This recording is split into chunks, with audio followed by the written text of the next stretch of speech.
This is about a book entitled The Periodic Table by a man named Primo Levi. So I decided to educate myself a little about the periodic table and the elements that make up our world, and in doing so I was scrolling down a long list of books on the subject, and I came across one entitled, not surprisingly, The Periodic Table by Primo Levi. And something in me, I don't know what or why, said, you have to get this. This is different. This might be a classic. Turned out that it was. Another stroke of luck. I didn't like the first chapter, or maybe the pace. It was too pedantic or something. But I kept going, and thank goodness I did. Each chapter in the book is named for an element, and that element is tied into it in some way, either directly or as a metaphor. The author is a chemist, an Italian, and a Jew, and the time spans the 1930s into the war and after. So, obviously, for a Jew in Italy, it was a dark time that eventually led to Auschwitz. The author indicates several times that he has written a book about that. Auschwitz, of course, took a terrible toll.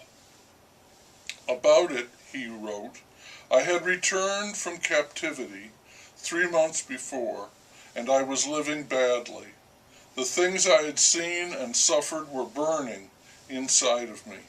I felt closer to the dead than the living, and felt guilty at being a man, because men had built Auschwitz, and Auschwitz had gulped down millions of human beings, and many of my friends, and a woman who was dear to my heart. He found that he felt better when he wrote about it. It was therapeutic to search for the words that could express what he had seen and felt. Paradoxically, he wrote, my baggage of atrocious memories became a wealth, a seed. It seemed to me that by writing, I was growing like a plant. In the course of his book as a chemist after the war, in the course of his work as a chemist after the war, he encountered a man, a German, he had met at Auschwitz. He wrote to this man, who had not been cruel or savage, who had expressed a mild sympathy toward him, yet did nothing to change the situation. Among the German silent majority, the author says, the common technique was to try to know as little as possible, therefore not ask questions. Sergeant Schultz on Hogan's Heroes comes to mind. He adds, in the real world, the armed exist. They build Auschwitz, and the honest and unarmed clear the road for them. Therefore, every German must answer for Auschwitz, indeed every man, and after Auschwitz it is no longer possible to be unarmed. The book is not entirely fraught with doom and sadness. The narrator is brave and modest. His penetrating sensitivity reminded me of the stories in The Dubliners. There is a light-hearted chapter on having to act as a customer service representative, something he said he does very poorly. He is forced to listen to a long, boring, and ultimately untrue story, topped off with a chunk of uranium that proves to be, under inspection, cadmium. By the way, the listening paid off. He made a good sale. Chemistry is not false. It is true.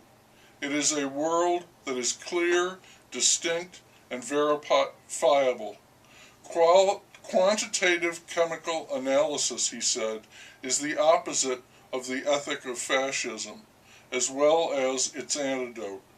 Chemistry, the study of matter, the interactions of matter, teaches him many things, among them that impurities are vital.